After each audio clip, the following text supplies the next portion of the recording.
Azlan வாங்கிட்டு வந்து 4 நாளாகுது. 2 நாள் 3 நாளாக நல்லா தான் இருந்தான். ஆனால் அவங்க சொல்லி தான் கொடுத்தாங்க. இது வேதாரண்யத்தில் போய் வாங்கிட்டு வந்தேன். இவன் போன நடை இம்ரானை அங்கே தான் வாங்கிட்டு வந்தோம். அது மாதிரி இவனையும் அங்கே தான் வாங்கிட்டு வந்தேன். அல்ஹம்துலில்லாஹ் நல்லா தான் இருந்துச்சு. திடீர்னு நேற்றுலேருந்து மேய்ச்சல் இல்லை, வயிறு உப்புசமாக இருந்த மாதிரி இருந்துச்சு. பருத்தி கொட்டை தான் தீனி வச்சோம், வேறு எந்த தீனியுமே திங்கலை. பருத்தி கொட்டை தான் வைக்க சொல்லி அனுப்புனாங்க. பருத்தி கொட்டையும் புண்ணாக்கும் ஊற வச்சு வைங்க, எந்த ஒரு இதுவுமே தீனியோ மருந்தோ மாத்திரை எதுவும் கொடுத்து நாங்கள் இது பண்ணலை அப்படின்ற மாதிரி சொல்லியிருந்தாங்க ஃப்ரெண்ட்ஸ். அதுதான் கொடுத்தேன். நேற்று வயிறு உப்புசமாக இருந்துச்சு. நைட்டு பருத்தி கொட்டை வச்சேன், அதையெல்லாம் சாப்பிடல.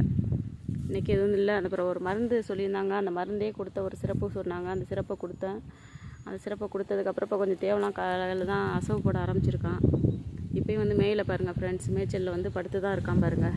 நம்ம மற்ற ஆடுங்கள்லாம் மேய்ஞ்சிட்ருக்காங்க. பாருங்கள், சிகப்பி நிற்கிறா, மேய்ஞ்சிட்டு தான் இருக்கா. பாக்கி எல்லாருமே மேய்கிறாங்க. இவன் மட்டும் படுத்துருக்கிறான்.